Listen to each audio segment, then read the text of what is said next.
Estamos de vuelta aquí en No Hay Derecho. Estamos, como ya ustedes saben, hablando de varios aspectos que ojalá puedan ser bien ponderados en una lucha contra un enemigo que la verdad es muy severo, muy intenso y que nos está generando un daño muy serio también.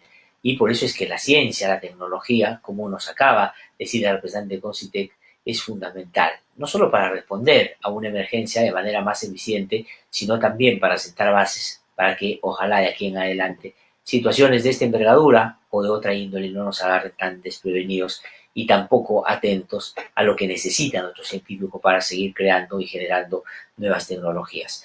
Estamos ya en comunicación con dos congresistas de la República, y esto debido a que el día de ayer se ha pedido a través de distintas bancadas, todas las bancadas que tienen representación en el Congreso de la República, de que se desarrolle una campaña comunicativa que sea intensa y ojalá eficiente para poner en su real dimensión la intensidad del problema que no estamos caracterizando debidamente. La gente no está consciente o no es consciente de frente a qué estamos y qué cosa es lo que podría producirse si seguimos comportándonos de la manera tan irresponsable como en muchas regiones de nuestro país.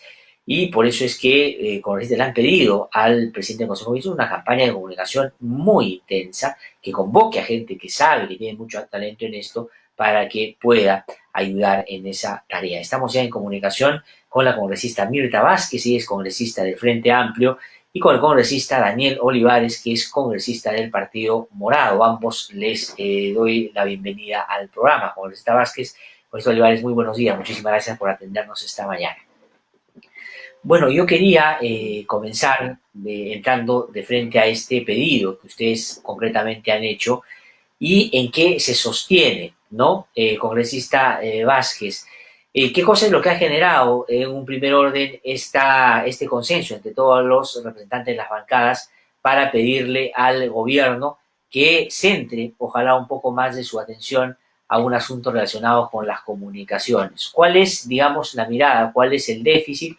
¿Y qué concretamente es lo que ustedes imaginan debe hacerse de cara a subsanar o remediar esto que sin duda ha sido un problema en estos tiempos tan difíciles? Yo creo que es bien importante darnos cuenta de cuáles son los temas que faltan ajustar en este momento, en esta pandemia. Y una de las cosas que nos parece importante es que es verdad que gran parte de la responsabilidad recae sobre los comportamientos de la población, pero eso no se puede abordar desde solamente políticas represivas, con el tema de volverlos a los confinamientos, etcétera.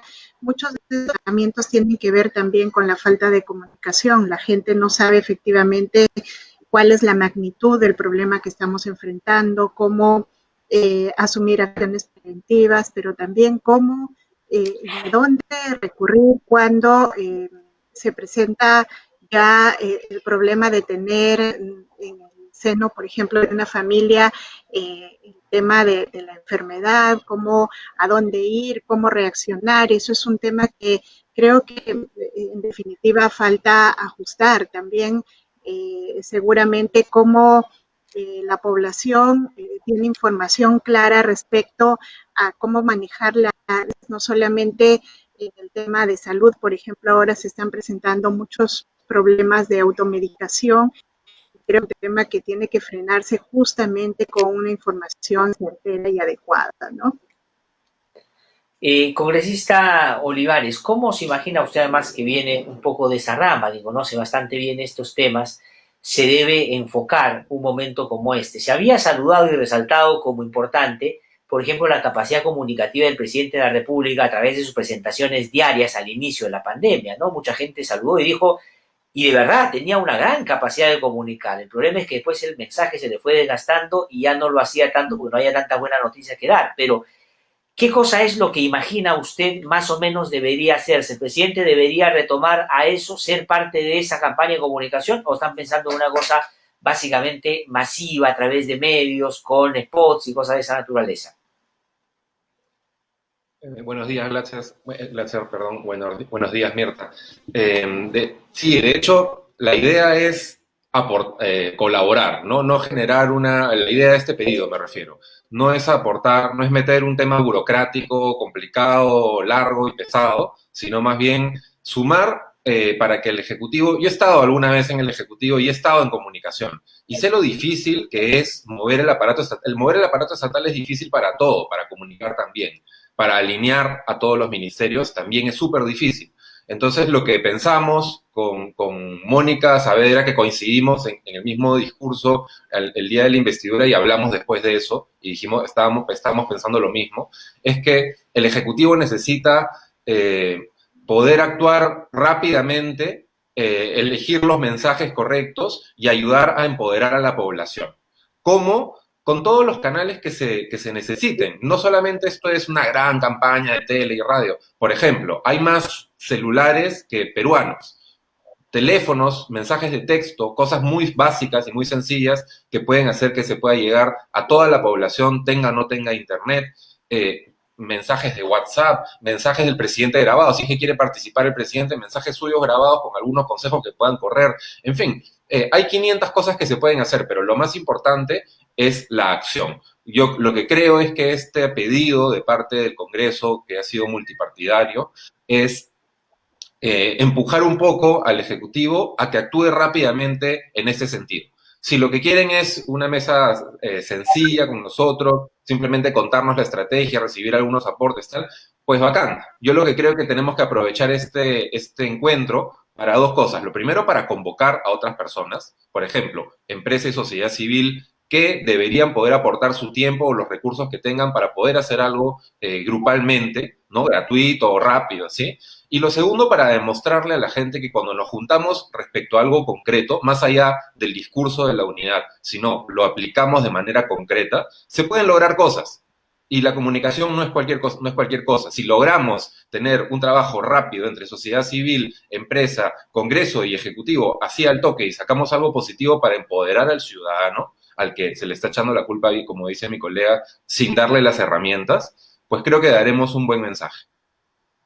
Ahora, pero esto que ustedes plantean, que sin lugar a dudas es una muy buena idea, yo la saludo y comparto, pero está marcada por, dentro de lo que la política sería pues un amplio sentido común en el tema de comunicar en épocas de esta naturaleza debería ser prioridad en el gobierno y ahí sí destabar todo lo que sea necesario para hacerlo de la mejor manera. ¿Es este entonces, congresista Mirta Vázquez, un problema serio del gobierno? Es decir, el gobierno hasta ahora lo que ha hecho es efectivamente retroceder y estar o marcarnos la cancha con algunas restricciones que habíamos ya dejado de lado hace unos días.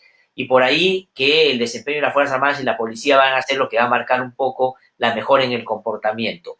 Esto de la comunicación, ¿qué cree usted ha pasado? ¿Por qué no se ha hecho? Porque yo los escucho a ustedes y digo, oye, pero tienen toda la razón. ¿Y por qué no se ha hecho? Ahora, lo que dice el congresista Olivares es sumar todos, pero esto va a demandar, por ejemplo, que el Ejecutivo saque gente de dónde, porque si no lo ha hecho hasta ahora, ¿por qué puede haber sido? Es decir, ¿por qué tiene ese déficit?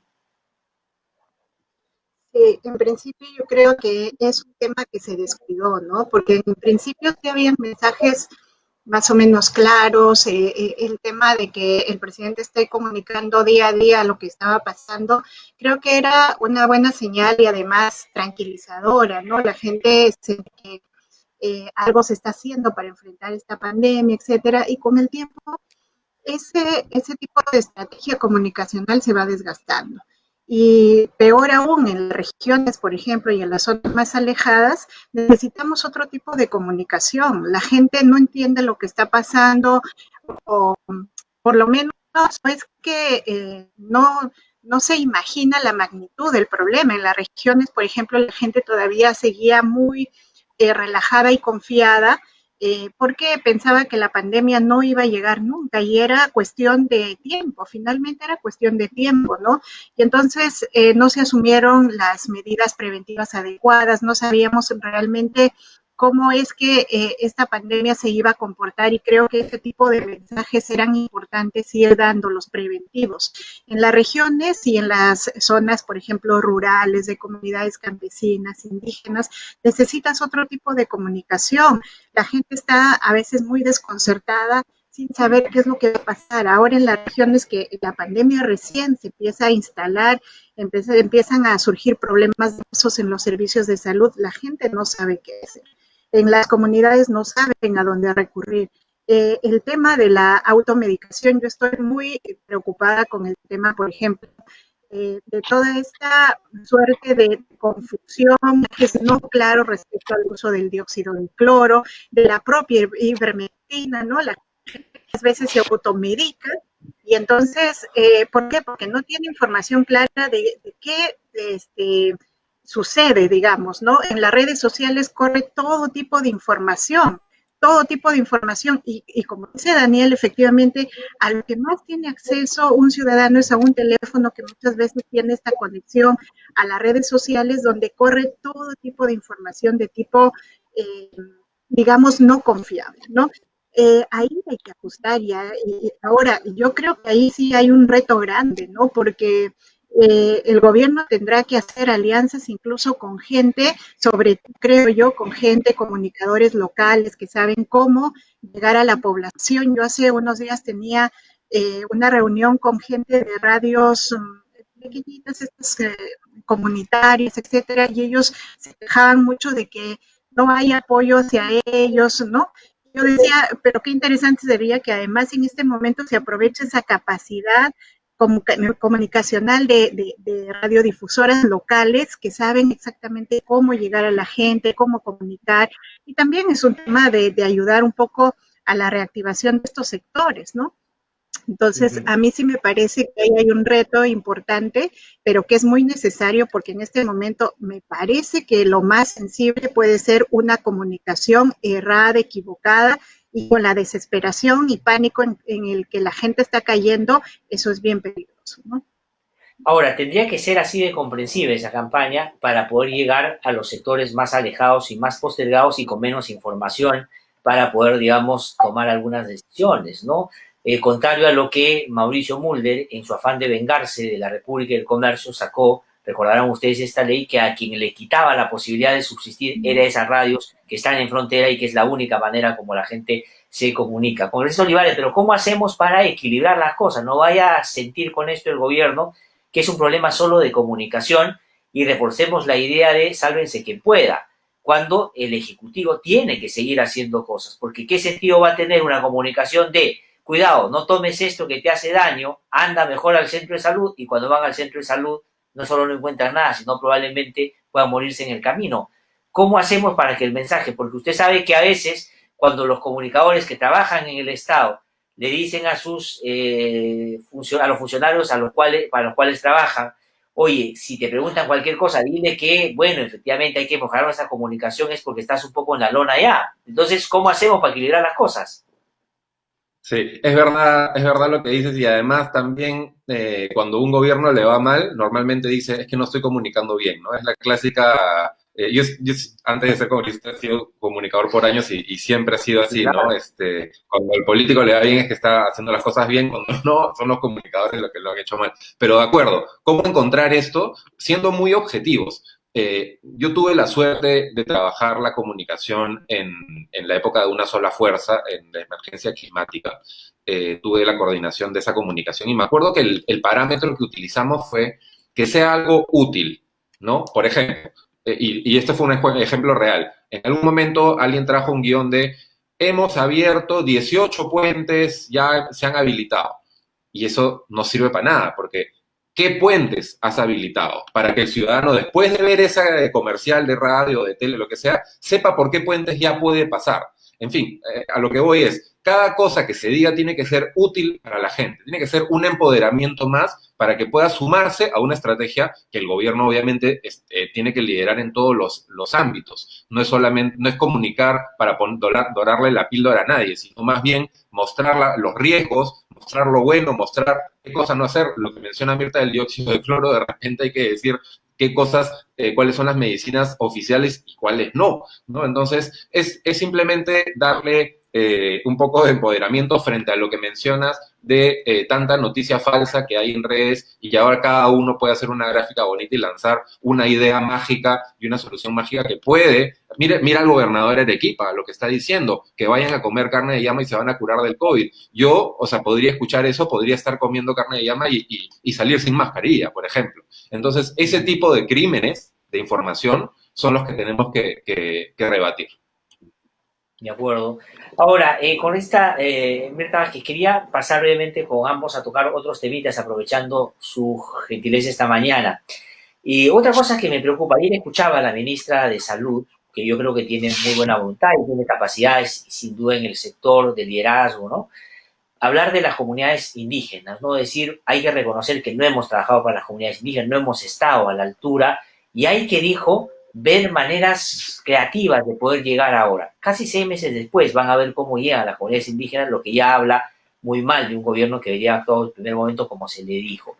Pero me preocupa también que a estas cosas que ustedes están diciendo de comunicación, que coincido plenamente, no se le dé el otro componente que yo mencionaba. Por ejemplo, en todos los temas vinculados a los programas sociales, a lo que hace el MIDIS, a lo que hace, digamos, este trabajo de políticas, más de atención a los sectores vulnerables, yo siento que estamos de tumbo en tumbo. Entonces ya no se sabe si se va a continuar con la política anterior, el tema de los bonos, cómo se va a distribuir, cuáles van a ser las prioridades. Yo conozco a la congresista, al ex congresista y hoy ministra Donaire, pero en sus declaraciones he visto que son muy claro, comprensivas en términos de a todos los sectores vulnerables, pero no veo como una política clara hacia dónde apuntar en un momento de esta naturaleza.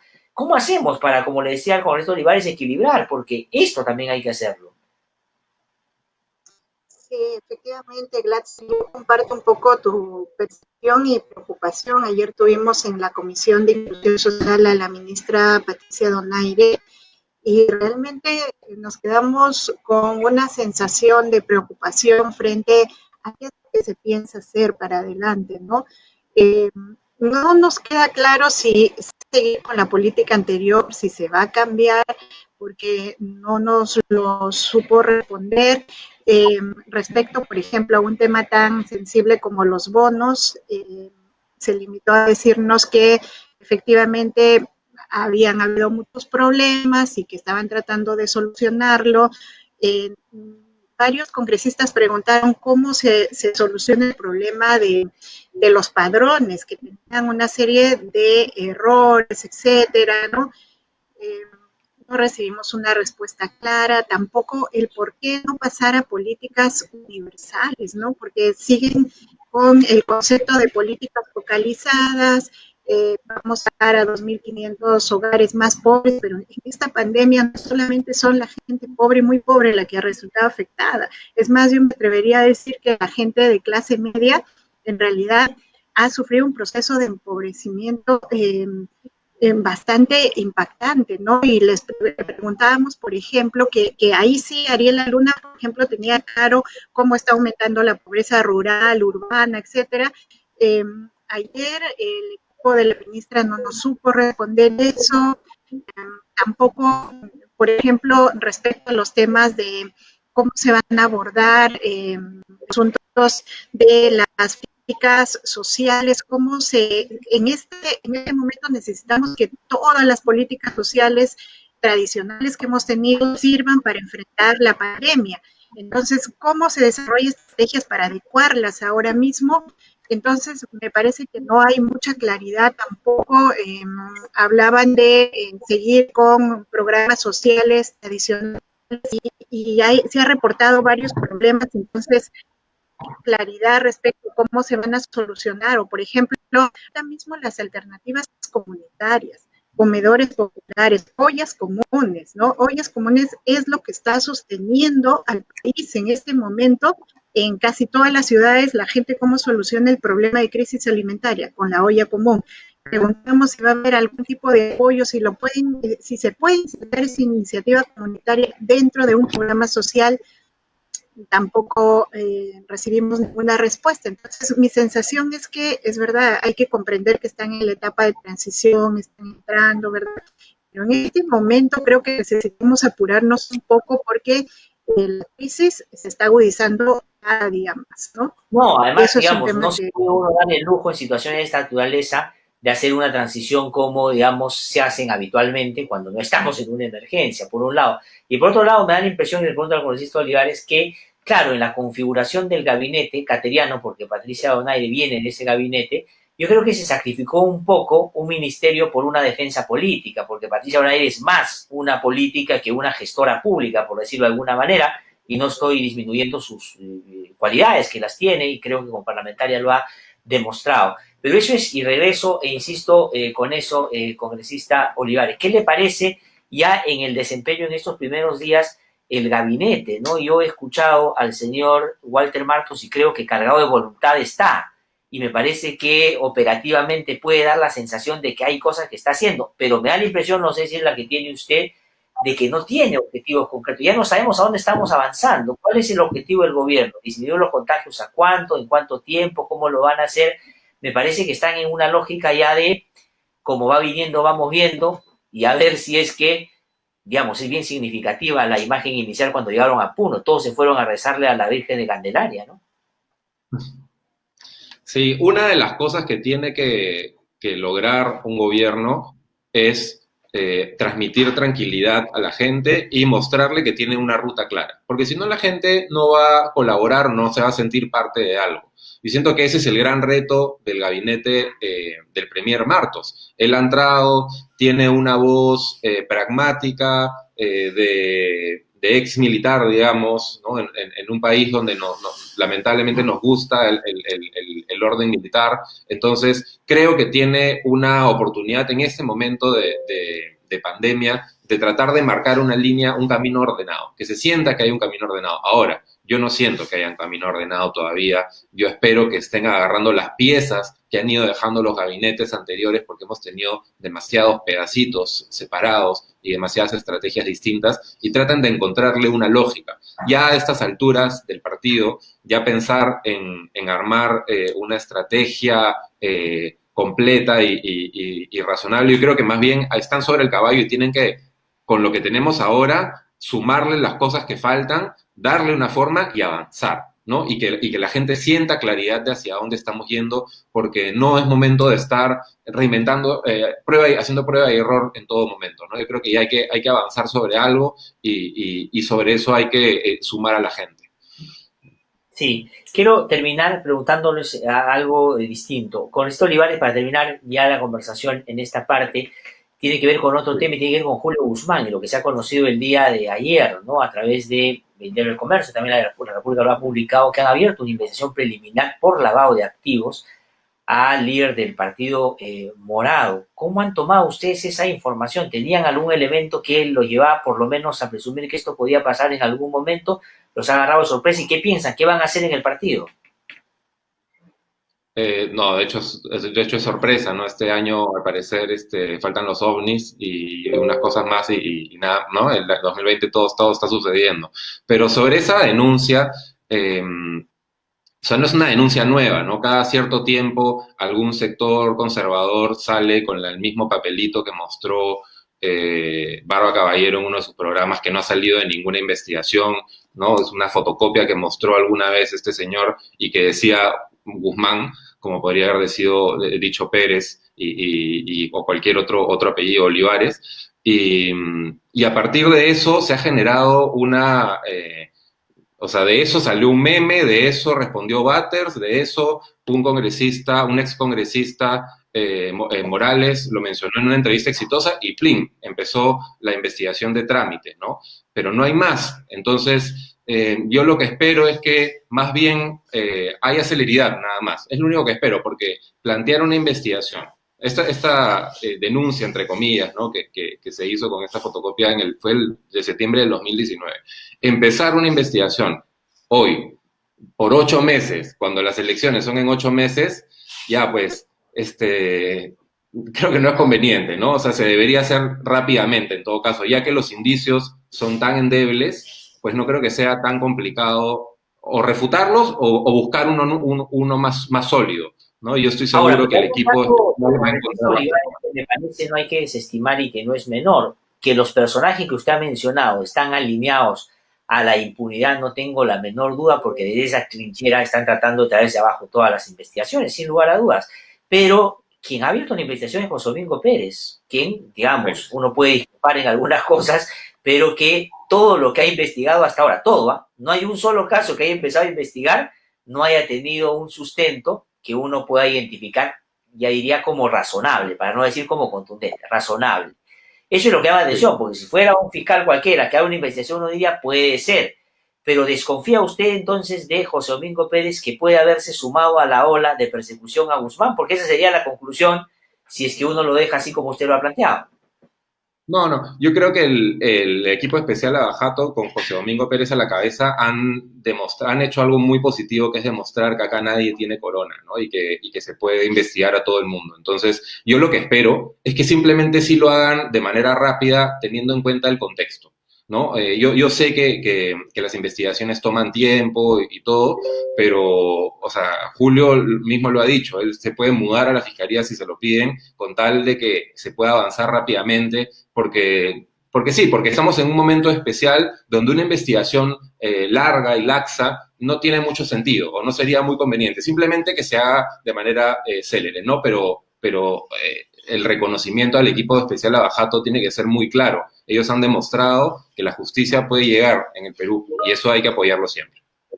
¿Y usted está convencido que Julio Guzmán no recibió plata de Odebrecht? O sea, digamos, tiene elementos más allá de lo que podemos tener nosotros, que son las declaraciones de Guzmán nada más, de que eso de ninguna manera es cierto.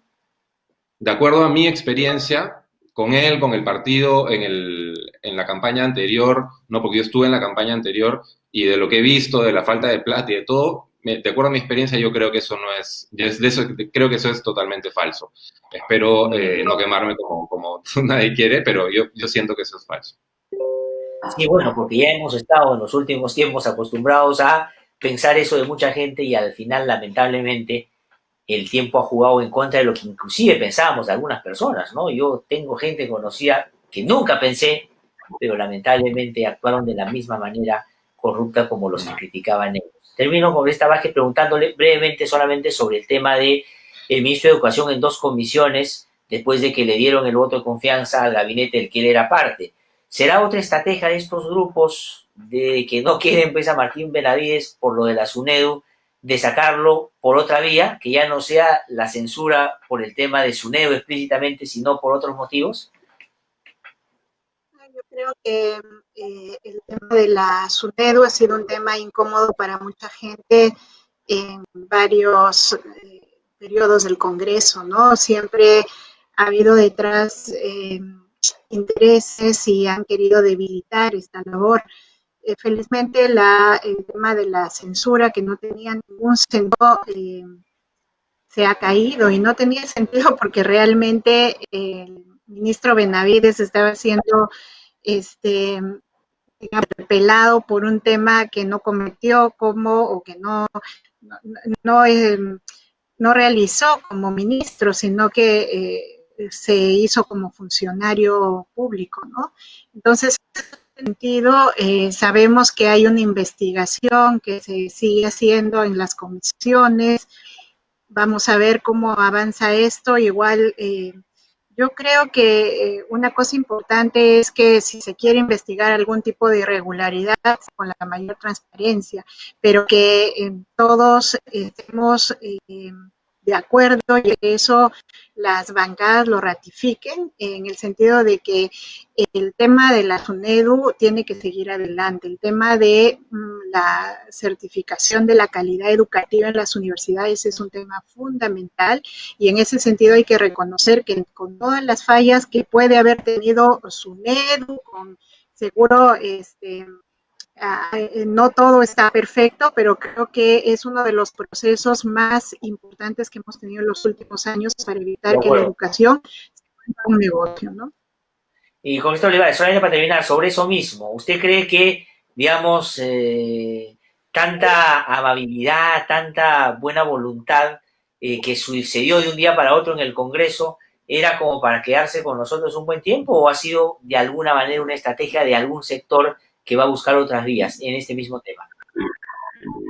Yo creo que el enfrentamiento no ha terminado definitivamente y lo vamos a ver en las próximas semanas. Hay varios temas que van a confrontar al Ejecutivo con el Congreso, pero siento que en el caso de educación ya quienes querían tumbarse a la gestión creo que se quedaron sin balas, en realidad, porque fue un pliego enfocado en la reforma, una de las reformas más importantes, si no la más importante, que es la reforma educativa, que genera unanimidad.